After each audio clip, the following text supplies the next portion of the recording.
back on.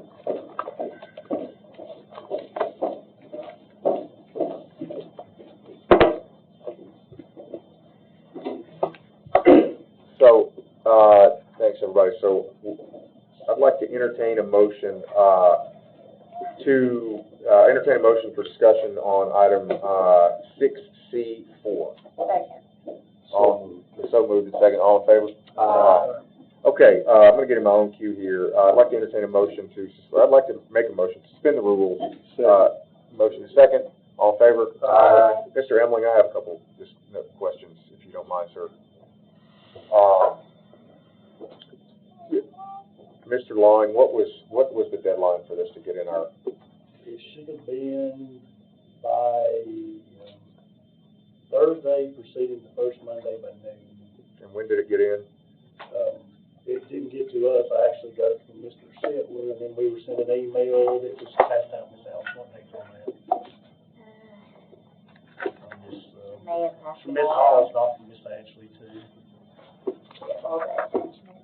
It was actually after the agenda went out. It's like Tuesday. I got two of them. I think it was Tuesday. It was after the agenda went out.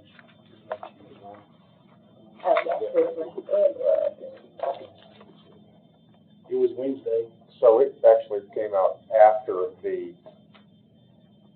Mr. Emily, were you aware that the notice, the request for us got to us after we actually are required by law to post notice? I know it came out late. I don't know the exact time. Because what I do know is I know there was communication back and forth between the lawyer representing the county commission and the lawyer representing the commission about this additional funding. And I guess. So given, That's all I know. And then as a result, nothing happened.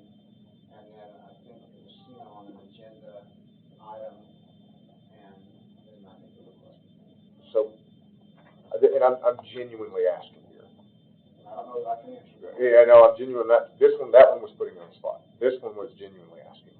Who, given that we are in the middle of litigation, and all my understanding of the restraints that have been put upon us by Chancery Court is that no changes are to be made to basically everything stops.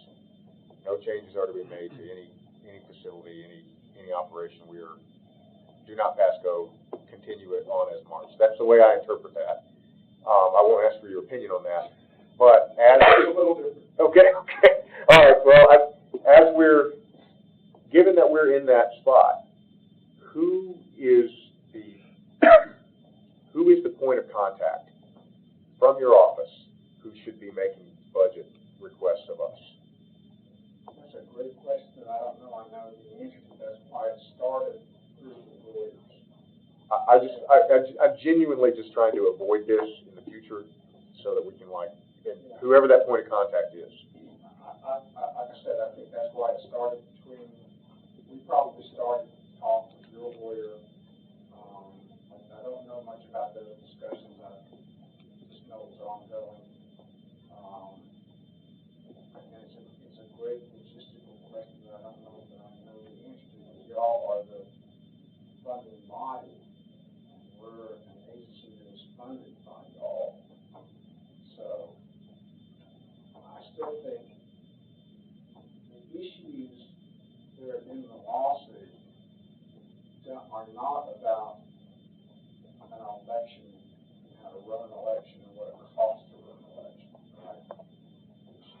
Who do we follow, y'all or the county mayor? Who directs us where to go? Well, this is not, Well, question is, this is out of bounds.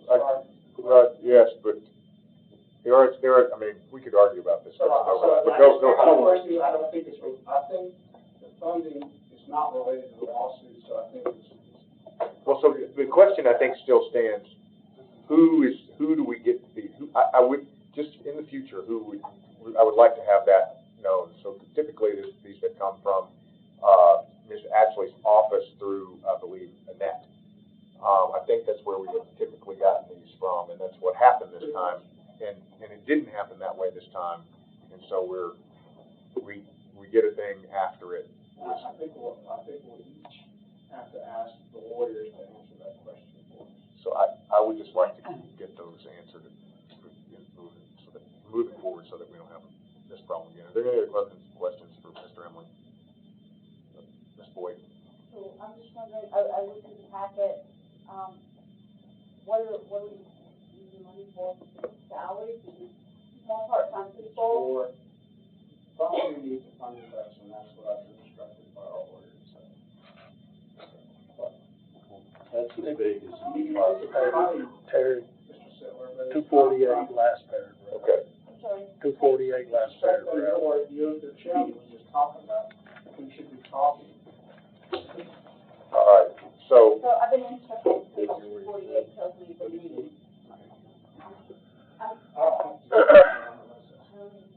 I mean, I remember from Tom. That's the lawyer for the legislation. okay. Any other questions for Mr. Emily? Okay. Thank you, sir. Oh, go ahead. You just asked, What is is it for? for salaries or something? Yeah, can I just see if it says what it's Answer for? not getting some. Go ahead. No, yeah. No answer. Answer this is wrong. Adequate telecommunications support.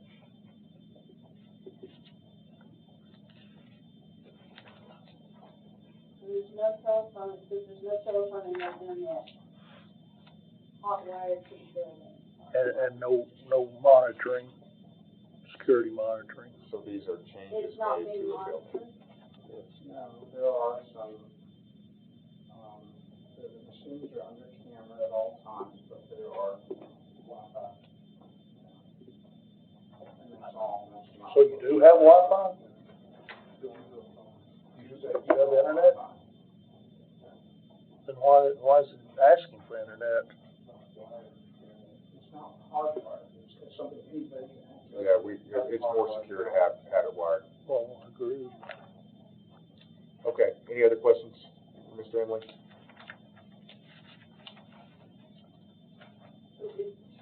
It's wiring.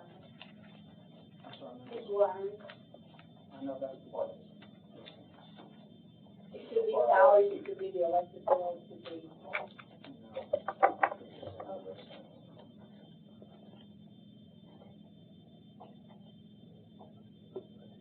Any other questions for Mr. Emily?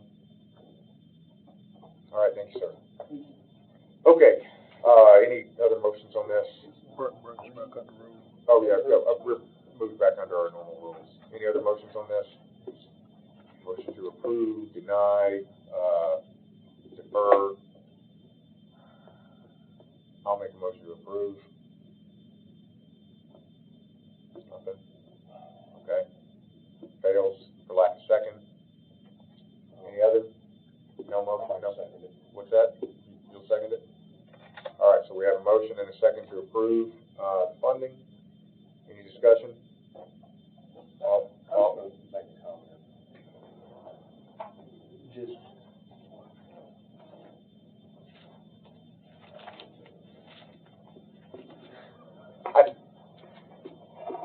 Just. all right, yeah, so we have a motion and a second. All in favor? Aye. Any opposed? Motion carries unanimously. Okay, tornado relief.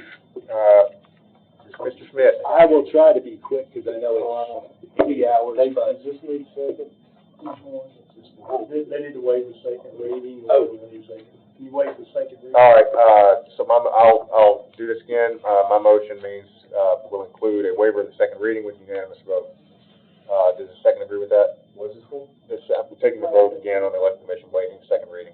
Yes. Okay, you agree with that? All in favor? Aye. Any opposed? Okay, motion carries unanimously, and, second reading is waived. Did you waive the second reading on Mr. Wise? Did we? Okay, all right. Yeah, okay, tornado relief. This is one I just want to explore, and maybe the mayor, I mean, I'm not on the spot, but there's situations situations out there, and I'll try to be real quick, that I've seen. A person owns a business, they have insurance to cover their contents, they have insurance to cover their lost income, they keep getting reassigned to different adjuster. I don't know why, but my concern is that there's a lot of people that butt up to Tim's district, my district, that, lost income because some of the businesses along Newshire can't open right now because they're destroyed. So they're kind of, there's stories out there, people they don't have money just to even eat, right now. Is there a way we could just put it out there to help them? Look, if you were affected, and I don't know what steps would have to be taken to verify this, but if you or your business was affected by the tornado, you may not have money right now, but let them get on their feet and just give them a grace period. They'd have to obviously, show that they were affected, but, there's a lot of people hurting right now. There's a lot of small businesses that don't have income. We got a queue, Mr. Mayor, and then Mr. Brown, and Mr. Boyd. Okay, so, we can't alter those dates. What we can do, there's a TCA code, it's 67-5-603, this came about in the flood.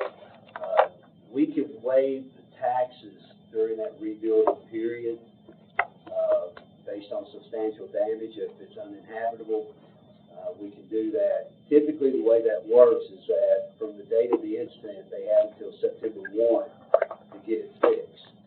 If it goes past September 1, it stays off the tax rolls. If they get it done prior to September 1, then they're taxed for the full time. What this law does is give them that grace period where if we won't backdate them on the taxes, they won't say, okay, well, you got done on August 31st, therefore you got to pay all your taxes. We'll just waive taxes a certain percentage based on the uninhabitable time that they're out of their home. And that requires 2/3 vote of the county commission, and then it's administered through the assessor office. Okay, thank you, Mr. Mayor. Mr. Brown. I can remember when I got hit by the tornado in 2006, I did not pay any property taxes that year. Got it. Ms. Boyd, did you have? Mayor, if you could explain to us, how much resources will this take for the property assessor's office? Is this a burden that we're gonna, I want to give this. No, it's really during the flood, and even in 2006 when we had that big tornado, in 2008 when we had the tornado. No, it's not a burden. They're not really happy when I say that. Something you get on. So we want to make, I think the point here is that you can make, that there is a motion that we can make to waive property taxes for those impacted, for those who own or operate a building impacted by the tornado through September 1. And it can be expanded also. We'll cover businesses, but it can be expanded to their personal property as well. So we could help out small, I just want to, forgive me for it's late, but it would cover small business owners and homeowners. Mr. Mansfield, and then I'll go ahead. Is there any action required? State law is already state law. What action is there needed by the legislature? Well, state law says subject to the county commission. Okay. Go ahead. Is this just during the time of the, to your understanding, during the time of the moving forward prospectively, so this wouldn't abate the taxes before the incident? Oh, no. The tax It would only be from the date until they're able to occupy their home. I just wanted to make sure that was. Right. To September 1. Ms. Boyd. It's 2007. Commercial, I think, also. Say again, we got I think two we side mentioned conversations. Businesses and homeowners. So are we gonna have, we need to spell out criteria, I would say, if the business is not working or never coming back, or the, who's gonna define what qualifies a person for this? Well, typically it's assumed that they're building back. Now, if they're not building back, they wouldn't get. And if they don't do it by September 1, it goes away. Well, it's not, no, September 1 is typically when the proration ends. If it takes longer than September 1, then they continue, they get the whole year. Okay, this one, what it does is if they got finished like in August 31st, then they would not get any benefit whatsoever. So what this law does is say, well, regardless of when you finish, you're going to get that benefit. Okay, that makes sense. And so it's subject to approval by 2/3. Yeah. Okay. September 1 is the cutoff date for any prorations in the assessment calendar. talking about, some of them are like operating in tents. Things, you know, like, long strip of garage stops off of New South Island Road. Yeah, this is temporary. Second. All in favor? Aye. Any opposed? Motion carries unanimously. It's passed on. So go start open motion. Second, all in favor? Aye. All right. Yes? Yes. There we